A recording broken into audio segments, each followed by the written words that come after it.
Visible Noise. Hello, mate. I'm from Paston College in North Norfolk. We're doing a case study on your record company for our media coursework. Oh, thanks.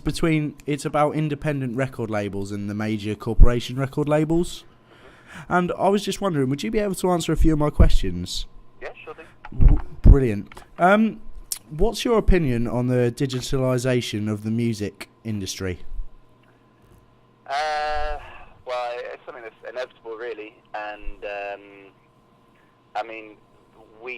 Julie, who started up the label, she's always buying physical CDs, and we're still putting out everything on physical. And even we did Bring Horizon on vinyl. Yeah. Just redid all the stuff. But you look at how people are buying music at the moment. It's just not how people buy music, but it's still a nice format, and people, I think, some people still want it. But I mean, the new generation of kids, especially for the music that we do, which a lot of the people that buy it are like, 16, 17. They might have never bought a CD in their life, so it's just something that's going to happen. All right. So obviously, you think music online's a good thing, then? It's a way that a lot of people might not have necessarily heard about our bands.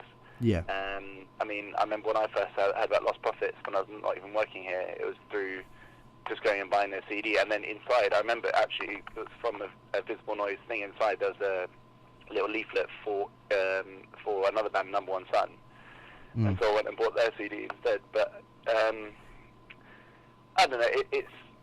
I personally listen to a lot of music digitally as well. It's like another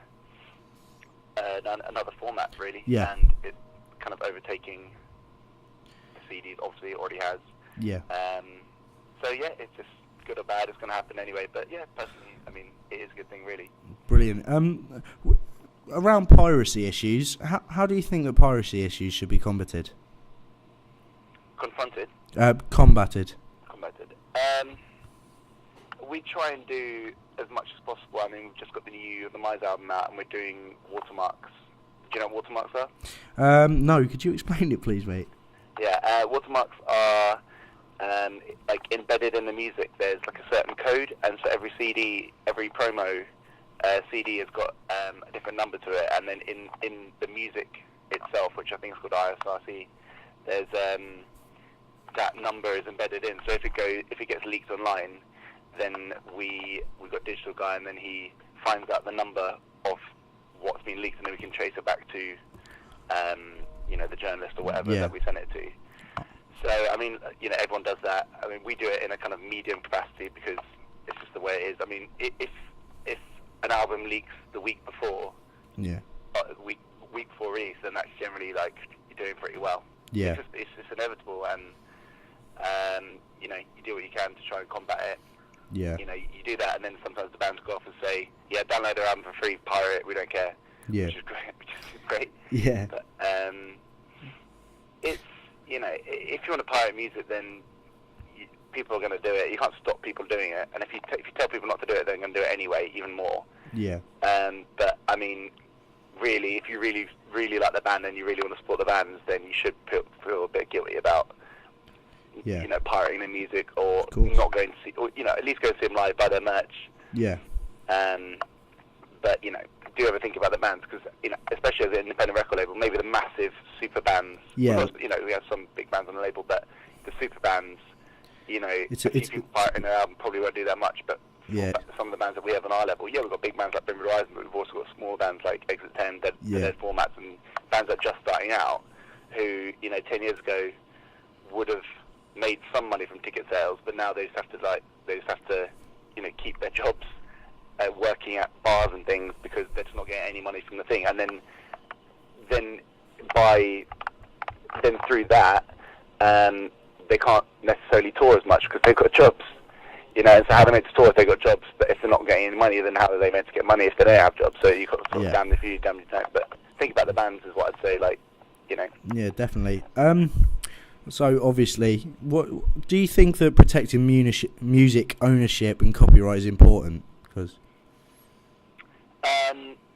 yeah, well, if you mean in terms of the way, I think all bands really, we're at the stage now where all the information that you have available to you on the internet or just in books and whatever, just being wary about your own rights and your own publishing.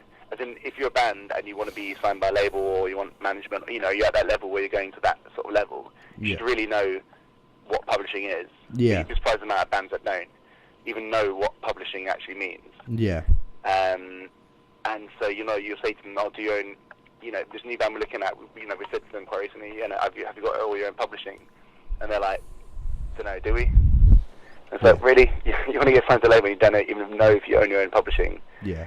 Which probably means they do if they don't know. But otherwise, yeah, I mean, you should really, if you're in a band or, you know, you're at a certain level, you should definitely know what you're talking about and what your own rights are. Because, you know, for example, a classic example is we also run a management company called Wise Blood. Oh yeah.